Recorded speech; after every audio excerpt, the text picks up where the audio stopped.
எல்லோருக்கும் வணக்கம். இந்த சேனலை ஆரம்பிக்கும் முன் தாங்கள் எல்லோரும் நலம் பெற்று வளம் பெற்று நல்ல அன்புடன் வாழ பிரார்த்தனை செய்கிறேன்.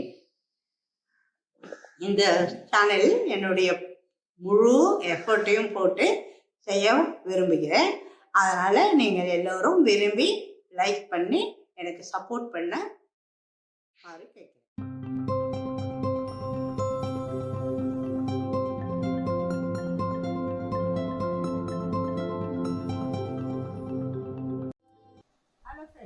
இன்னைக்கு நான் சிக்கனை வச்சு ஒரு புதிய டிஷ் செய்ய போகிறேன். அதுக்கு பேர் சிக்கன் பிச்சி கறி. அதுக்கு தேவையான பொருட்கள், இந்த சிக்கன் பிச்சி கறி செய்வதற்கு சிக்கன் 1/4 கிலோ எடுத்து வச்சுருக்கேன் க்ளீன் பண்ணி. அப்புறம் மிளகாத்தூள் வச்சுருக்கேன், மஞ்சள் பொடி வச்சுருக்கேன், உப்பு வச்சுருக்கேன், எலுமிச்சம் சாறு வச்சுருக்கேன், தேவையான எண்ணெயும் வச்சுருக்கேன். இப்போ முதல்ல நம்ம அடுப்பை பற்ற வச்சுக்கலாம்.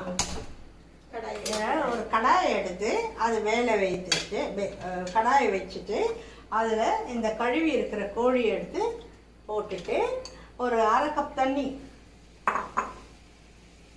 ஒரு 1/2 டம்ளர் தண்ணி ஊற்றினா போதும். அது முழுகின அளவுக்கு போதும். ஏன்னா வெட்டிக்கிடும். அதனால் அப்படியே 1/2 டம்ளர் தண்ணி ஊற்றிடணும். ஊற்றிட்டு அது நல்லா ஒரு மூடி போட்டு மூடி விட்டுடலாம். எங்கள் மூடி போட்டு மூடிடலாம். இந்த கோழியில் கொஞ்சம் மஞ்சள் பொடி போட்டுட்டு அதில் நல்லா கட்டி விட்டுட்டு அது மூடி போட்டு மூடிடணும். 10 நிமிஷம் ஆயிடுச்சு. இந்த கோழி வெந்துருச்சான்னு பார்க்கலாம். அது எப்படி வெந்ததுன்னு பார்ப்பதற்கு இந்த ஸ்பூனாலே அப்படியே பண்ணிங்கன்னா அரிஞ்சிடும். அது அப்படி பாதி ஆகிடும். அது வெந்தது நல்லா தெரியும். உடனே நிறுத்திடலாம். ஸ்டவ் நிறுத்திட்டு கொஞ்சம் ஒரு 5 நிமிஷம் வெயிட் பண்ணுவோம். மூடியை திறந்து இந்த சிக்கனை நல்லா ஆற விடணும். அதை ஒரு பவுலில் மாற்றிக்கலாம்.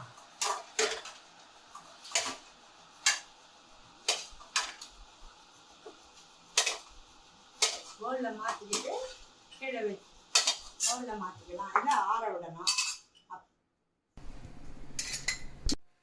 கோழி நல்லா ஆறிடுச்சு. இதை நம்ம கையால் இது மாதிரி சிறு துண்டாக நல்லா இப்படி பிச்சு வச்சுக்கணும். பிச்சு வச்சுட்டு நல்லா எண்ணெய் எவ்வளோக்கு நெருக்கமாக பண்ண முடியுமோ அவ்வளோ நெருக்கமாக நீளமாக பிச்சு வச்சுட்டு, இதை ஏற்கனவே நான் இந்த மாதிரி செஞ்சு வச்சுருக்கேன். நான் அது மாதிரி பண்ணி செஞ்சு வச்சுருக்கேன். இதை பாருங்கள், இது மாதிரி வரும். இந்த கறி இதே மாதிரி இருக்கும். இது மறுபடியும் நம்ம ஸ்டவ் பற்ற வச்சு ஒரு கடாய் போட்டு ஒரு கடாயை வைக்கணும். வச்சுட்டு அது கொஞ்சம் காஞ்ச உடனே இந்த ஸ்பூன் அளவில் 2 ஸ்பூனு எண்ணெய் விடணும். வச்சுட்டு கொஞ்சம் காயிற வரைக்கும் வெயிட் பண்ணலாம். எண்ணெய் காஞ்சிச்சு. கொஞ்சம் சிம்மில் வச்சுக்கலாம். வச்சுக்கிட்டு இந்த மிளகாய் பொடி எடுத்து இந்த பிச்சி கறியில் 1/4 ஸ்பூன் நான் போடுறேன். உங்களுக்கு தேவைப்பட்ட காரம் பார்த்து போட்டுக்கோங்க. 1/4 ஸ்பூன் மஞ்சப்பொடி, சிறிதளவு மஞ்சப்பொடி 1/4 ஸ்பூனும் போடலாம், சிறிதளவும் போடலாம். அப்புறம் ஒரு 1/2 ஸ்பூன் உப்பு, தேவையான உப்பு, அவ்வளோதான் தேவைப்படும் அதுக்கு.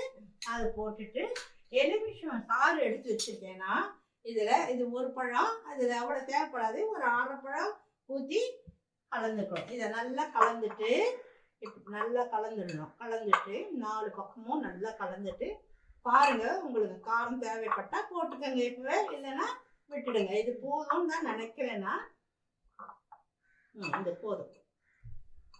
நல்லா கலரி விட்டுட்டு இந்த எண்ணெய் காஞ்சிடுது இல்லையா, அதில் இதை போடணும்.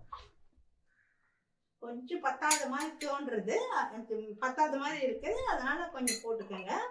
போட்டு பெசரிட்டு கொஞ்சம் லேசாக பேசணும். அழுத்தி பேச வேண்டியது அவசியம் இல்லை. கொஞ்சமாக பேசறிட்டு நல்லா கலஞ்சி விட்டுட்டு இந்த காஞ்சிருக்க எண்ணெயில் முழுமாக அப்படி தூவிடணும். தூவிட்டோம்னா அப்படியே ஒரு 4 பக்கமும் பரவலாக இருக்கணும். அப்போது ஒரு கலண்டி எடுத்து கிண்டி விடணும். நல்லா கிண்டிட்டு அவ்வளவுதான். உப்பு நான் தேவையான அளவு போட்டிருக்கேங்க. உங்களுக்கு தேவைப்பட்டால் பார்த்துட்டு இன்னும் கொஞ்சம் போட்டுக்கலாம். இவ்வளோதான். இதை வந்து நீங்கள் முக்கியமாக என்ன செய்யணும்னா, இதை இப்படி பரவலாக மொத்தமாக வைக்காம பரவலாக வச்சுட்டு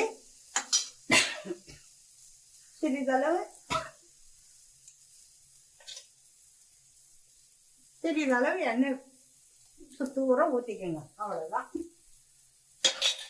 இது கொஞ்சம் கொஞ்சமாக செவந்து வரும். சரி, ஒரு 2 நிமிஷம் விட்டு விடணும்.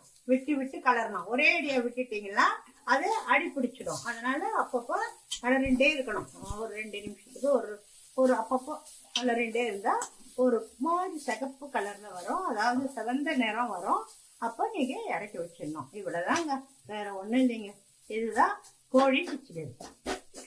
ஓரளவுக்கு பாருங்க, நிறம் மாறி வருது பாருங்க, ஒரு மாதிரி. அப்போ அதுக்கு இன்னும் கொஞ்சம் சும்மா பட்டம் படாம, ஏன்னா நிறைய ஊத்திட்டீங்கன்னு வச்சுங்க, அது முறுமுறுன்னு ஆயிடும். அது அவ்வளோ நல்லா இருக்கு. முறுமுறுன்னு வேணும்னா கொஞ்சம் கூடுதலாக ஊற்றிக்கலாம். இல்லைன்னா இதுவே போதும்.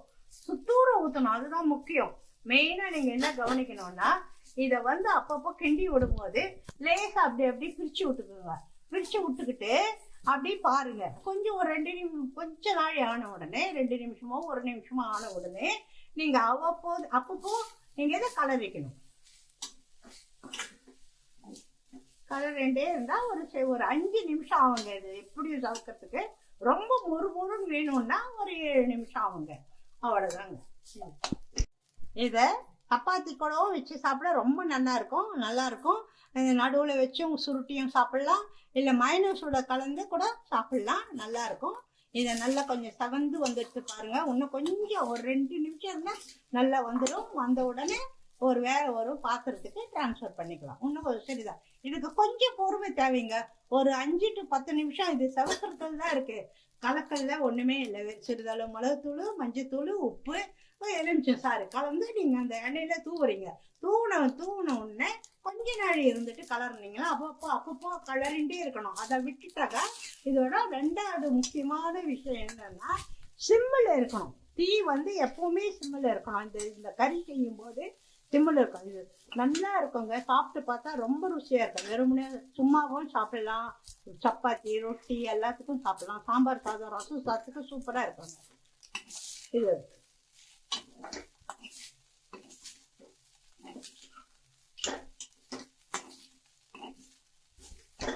ரொம்ப முறு வேணும்னு நினச்சிங்கன்னா இது இப்படியே கொஞ்சம் சிறிதளவு இன்னும் 2 நிமிஷம் வைக்கல இதை விட்டிங்கன்னா அது நல்லா ஆகிடும். அப்படி தேவையில்லைன்னா இதுவே சரியான பதம். இது எல்லாத்துக்கும் தோதாக இருக்கும், மெத்துனும் இருக்கும். அட் த சேம் டைம் ரொம்பவும் கிறிஸ்பியாக இருக்காது, பாதி கிறிஸ்பியாக இருக்கும். இவ்வளோதாங்க. இதை வந்து ஒரு பாத்திரத்துக்கு மாற்றிடுவோங்க. அவ்வளோதாங்க. முக்கியமாக இன்னொரு விஷயம் என்னென்னா, இது மாற்றுறது இல்லைங்க, அதோட கொஞ்ச நாள் மூடக்கூடாது. உடனே மூடக்கூடாது, ஆற விடணும். ஒரு 5 நிமிஷம் பொறுத்து தான் மூடணும். அப்போதான் நல்லா இருக்கும். சரியா? இப்போ நான் கடாயிலேருந்து இந்த போலுக்கு ட்ரான்ஸ்ஃபர் பண்ணிட்டேன். இது பெரும்பாலுங்க நான் சாப்பாட்டுக்காக தான் செய்வது. எல்லா சாப்பாட்டுக்கு சைட் டிஷ்ஷாக வச்சு சாப்பிட்லாம். ஆனால் குழந்தைங்களுக்கெல்லாம் ஒரு சப்பாத்தியில் வச்சு ரோல் பண்ணி கொடுக்கலாம். தோசையில் வச்சு தோசை, மசால் தோசை மாதிரி இது நடுவில் வச்சு கொடுக்கலாம். ரொம்ப நல்லா இருக்குங்க. சாப்பிட்டு பாருங்கள். உங்களுக்கு பிடிச்சிருந்தா லைக் பண்ணுங்கள், ஷேர் பண்ணுங்கள், சப்ஸ்கிரைப் பண்ணுங்கள்.